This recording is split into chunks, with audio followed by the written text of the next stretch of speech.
Alright, well, welcome back. I'm Open for the next set of AP review lecture. For this one, I'm going to talk a little bit more about the Constitution. We'll talk about federalism, and time permitting, we'll get into political powers of, political parties. Alright, so under the Constitution, there are a couple things you should know about with regard to federalism. The last one we talked about, what is federalism? Federalism is the division and sharing of power between national or central government and state and local governments. Well, the Constitution was designed with federalism in mind, and what it did was it split up the powers between the federal and state governments. And we have a couple terms for these. First of all, delegated powers. Now, delegated powers refer to those powers, not surprisingly, delegated only to the central or federal or national government. So these are powers that the federal government has. The big ones, of course, include war powers. Congress has the ability to declare war, and the president, as commander-in-chief, has the power to direct where the military fight. The second one is regulation of interstate and foreign commerce. So that's commerce between the states, between the Commonwealth of Virginia and the state of Maryland, and between the United States and the United Kingdom. Okay. The third one is tax and spend. Congress has the ability to tax tariffs, imports, things like that, as well as through the Commerce Clause and the Elastic Clause. It's expanded to include raising of revenues through income taxes. They also have the power to spend that money. Other powers that are delegated to the national government include the coining of money, the postal service, and the borrowing money. Alright, so those are powers delegated to the national government. Now over here you have what are called the reserve powers. These are powers reserved to the states. The term comes from the 10th Amendment, which states that those powers not expressly given to the national government are reserved to the states and its citizens. And a couple of these to consider are, number one, establishment of local governments. We talked about the relationship between the national government and the state governments as being a federal relationship, but the relationship between states and local governments is actually unitary. The local governments cannot be created without the approval of the state governments. So this is a power that is for the states, not for the national government. The national government can't step in and say, okay, Stafford County is now a county government. No, it's something that the Commonwealth of Virginia has to do. Another thing is regulation of intra-state commerce, so anything that happens within the borders of the state or Commonwealth. And then last of all, police power. Now it's not just operating a police department, it goes on to include the power to protect the health, moral, safety, and welfare of the citizens of that state. So we've got national powers, state powers, delegated powers, reserve powers. And then you've got what are called concurrent powers. Those are powers that are exercised by both the national and state governments. These are powers that they both share. This is where they overlap. This is where the spheres overlap. If you think back to that, the two circles that I used in the last one. There are certain limitations for the state governments. First of all, they cannot be unduly burdensome. This is especially referring to taxes. So state governments can tax, but they can't be unduly burdensome. And this is why once you guys start paying your taxes, you'll notice that state taxes tend to be a little bit lower than federal income taxes. The other thing that they share, overlap, concurrent, are court systems. There are state courts and there are federal courts. So these are two things that they both share and overlap. These are just two big ones in the Constitution. There are others. So you've got delegated or federal government powers, you've got reserved or state government powers, you've got concurrent powers which they share, and then you have prohibited powers, which is a fancy way of saying it's those powers that are denied to the other. So delegated powers are denied to the states, reserved powers are denied to the national government. So that's what's in the Constitution, but how do we get to the Constitution? Constitution was not our first government document. That was the Articles of Confederation. Now, there were a couple problems with the Articles of Confederation. First of all, there was only one branch of government, and that was Congress. In Congress, each state was represented equally. So the central government was only Congress. And it was a rather weak Congress, a weak central government, because it could not levy taxes. It could only ask for money from the states, and the states would either give them money or not. They had no power at all to regulate interstate commerce. They could not regulate foreign commerce. They could not print or coin their own money. There was no ability for them to enforce anything. There was no enforcement powers. And it took a unanimous vote to amend any of the articles.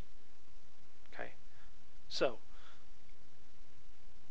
it's a confederal system. These are the weaknesses of a confederal system. And things just did not work out. States retained all the powers, the central government was overly weak, and this became illustrated by Shays' Rebellion. Soldiers who fought during the Revolutionary War returned home to find that their farms were in disarray, and they needed new implements, and so they had to borrow money from banks, except they couldn't get paid, or they couldn't pay the banks back because they weren't getting their pay from when they fought in the war. So the banks would foreclose on them, and there was a violent uprising, and there was no way the central government could step in and enforce the law. It was left up to the state militias. So following Shays' Rebellion, they realized we need to do something about this. So the original intent was to meet in Annapolis, Maryland, and to fix the Articles of Confederation. But when the first delegates arrived, they realized this wasn't going to work, and so they needed to throw out the articles and start from scratch. And so the Constitutional Convention was this attempt to start fresh. But it was controversial to throw out the articles, so it was very hush-hush.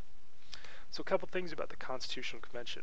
First of all, there were some major concerns. Number one, democracy, as in the excesses of democracy, as in the mob rule, which seemed to be a concern following Shays' Rebellion.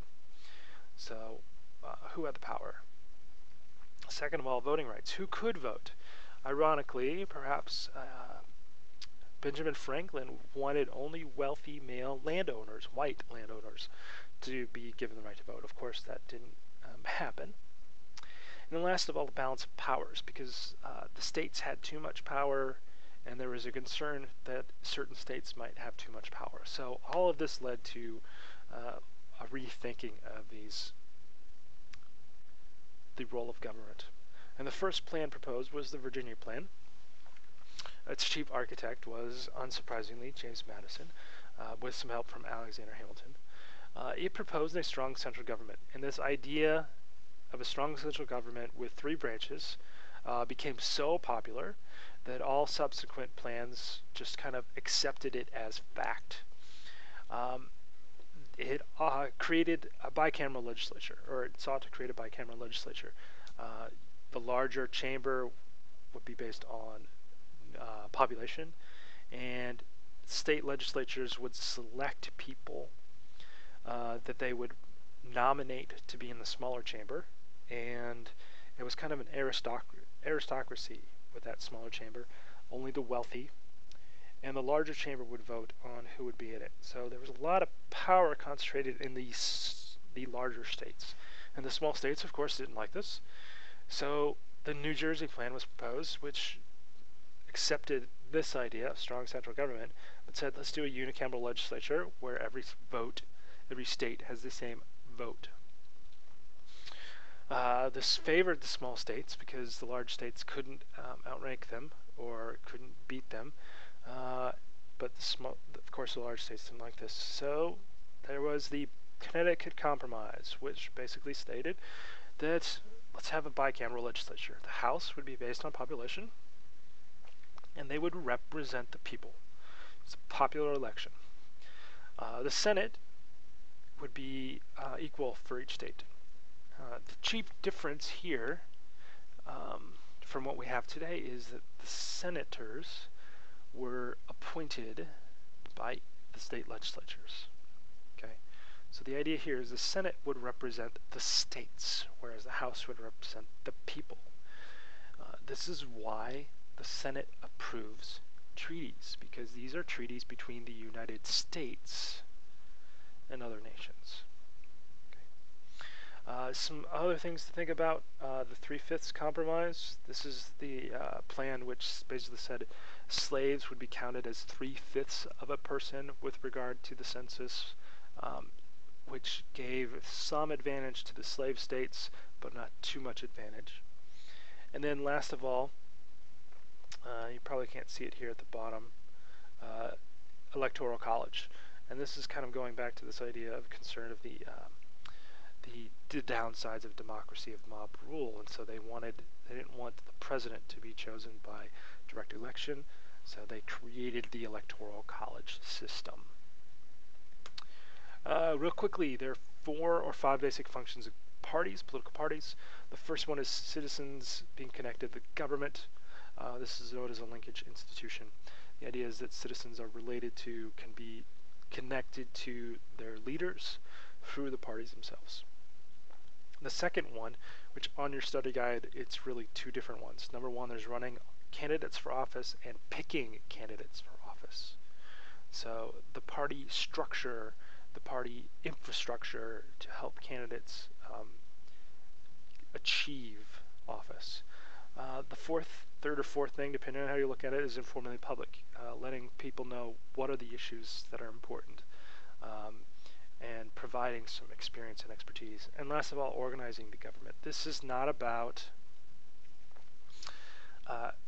strictly organizational, rather it's about connecting different levels of the government together.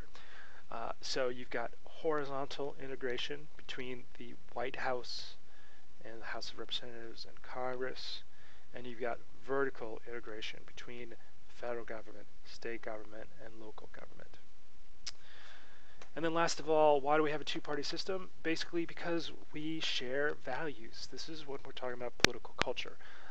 These things that we all agree on: equality, representation, liberty, individualism, democracy, rule of law, civic duty. These are the things that we all kind of agree on. It's just a battle over specifics after a certain point. It may not seem that way, but we all agree on certain fundamental beliefs. The second reason is tradition, historical influence. The idea that we basically were founded with 2 parties, and so that's carried over the years. We've had a number of third parties show up, and certain parties disappear, but it traces itself back to the Federalists and the Democratic Republicans, which then became the Jacksonian democracy, and then you saw the Federalists disappear and the rise of the Whigs, and then eventually the Republicans, and then you basically now have the Republicans and Democrats. And then, of course, last of all, winner-take-all system, which locks out the losers. So you can't gain any traction. The only way you can win is if you win, and you get all the votes or all the district or whatever the case may be. And there are 2 kinds of systems here. You've got the plurality and the majority. Plurality refers to numerical majority, just beating them by 1 vote. Majority refers to the fact that you have to have over 50%. These are basic political beliefs: liberty, equality, which refers to equal opportunity, as well as equal treatment. Individualism, it's the role of the individual. Democracy, the consent of the governed, limited government. Rule of law, the fact that no one is above the law, not the king, not the president, not anyone. And civic duty, the fact that we all have to do our part. So this is just a quick snapshot of lectures I gave last week. I hope this helps you out, and more to follow.